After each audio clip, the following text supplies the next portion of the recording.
தேவனுடைய பிள்ளைகளே, அந்த சாஷ்டாங்கமாய் விழுந்து இவைகளை பணிந்து கொண்டால் நான் இவைகளை உனக்கு தருவேன் என்று சொல்லுகிற இந்த இரண்டாம் பாகத்தை நாம் பார்க்கிறோம். இந்த இடத்திலே சாஷ்டாகமாய் விழுந்து பணிந்து கொண்டால் இவைகளை தருவேன் என்று சொல்லும் பொழுது, உன் தேவனாகிய கர்த்தரை மட்டுமே நீ ஆராதிக்க வேண்டும், அவரை மட்டுமே பணிந்து கொள்ள வேண்டும், அவர் ஒருவருக்கே ஆராதனை செய்ய வேண்டும் என்று இயேசு பேசுகிறார். 3 வார்த்தைகள் சாத்தான் பேசினான். 3ம் வேதத்தின் அடிப்படை வார்த்தைகள். இயேசு அதை ஜெயிப்பதற்கு 3 வேத வார்த்தைகளினால் ஜெயிக்கிறதை நாம் பார்க்கிறோம். இயேசு ஜெயித்த அந்த 3 விதமான இச்சைகளையும் நாம் பார்க்கிறோம். கண்களின் இச்சை, ஜீவனத்தின் பெருமை, மாம்ச இச்சை. இன்றைக்கி இருக்கக்கூடிய தேவ பிள்ளைகளே, இந்த விதமான 3 இச்சைகள் நம்மளே அநேக காரியங்களிலே நாம் வாய்க்கப்படுகிறோம். ஆகவே இந்த உபவாசம் இருக்கிறவர்கள் இந்த 3 விதமான இச்சைகளில் நம்மை தயார் செய்து இந்த இச்சையிலிருந்து நாம் வெற்றி பெறுவதற்கு மாம்ச இச்சை. பசி வருகிறது இயேசுவுக்கு.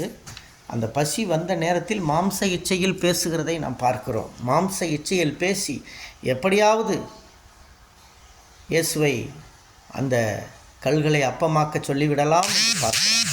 அதிலிருந்து இயேசு ஜெயிக்கிறார். ஜீவனத்தின் பெருமையில் தேவாலயத்தின் மேல் நின்று உம்முடைய பாதம் கல்லில் இராதபடிக்கு என்று கல் என்ற வார்த்தையை பயன்படுத்துகிறான். 2வது காரியம். 3வதாக உலகத்தின் உயர்ந்த மலையின் மேல் கொண்டு போனான். அந்த சிகரம் கற்களினால் ஆனது, பனிமலைகளினால் ஆனது. அப்படிப்பட்ட இடத்திலே கொண்டு போய் நிறுத்தி இயேசுவை 3 இச்சைகளிலும் இயேசு ஜெயிக்கிறவராக இருக்கிறார். அருமையான தேவனுடைய பிள்ளைகளே, இன்றைக்கு 40 நாள் ஃபாஸ்டிங்கினுடைய முதல் நாளை நீங்கள் ஆரம்பித்து இருக்கிறீர்கள். இந்த முதல் நாளிலிருந்து கடைசி வரை நீங்கள் வெற்றி பெறுவதற்கு தேவன் உங்களை ஆசீர்வதிப்பாராக.